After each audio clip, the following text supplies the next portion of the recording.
তুমি আমাকে রক্ষা করো। আমার আল্লাহ আগুনকে বললেন, কুলনা ইয়া নারু কুনি বারদাও ওয়া সালামান আলা ইব্রাহিম, হে আগুন তুমি ক্ষান্ত হয়ে যাও আমার ইব্রাহিমের জন্যে, আর ফুলের বাগিচা হয়ে যাও। আল্লাহর কসম, আল্লাহর কুদরতে আগুন নিভিয়ে সেখানে ফুলের বাগিচায় ইব্রাহিম নবী বসে জিকির করেছেন, আল্লাহর শুকর আদায় করেছেন। জোরে বলুন সুবহানাল্লাহ। ওই জন্যে বড় কষ্ট লাগে। আপনাদিকে বলে যায় যারা আপনাকে ভয় দেখাচ্ছে।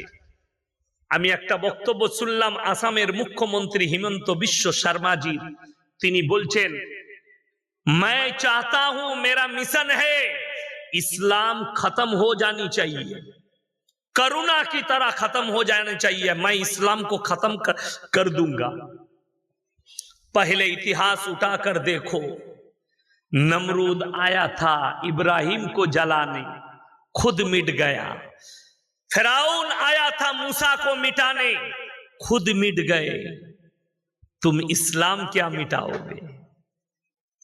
তোমার মতো কত তাবর তাবর বাপের বেটা এলো, আল্লাহর কসম ইসলামকে মিটানো তো দূরের কথা, কোরআনের একটা জের জবরকে লড়াবার ক্ষমতা পৃথিবীর শক্তির নাই।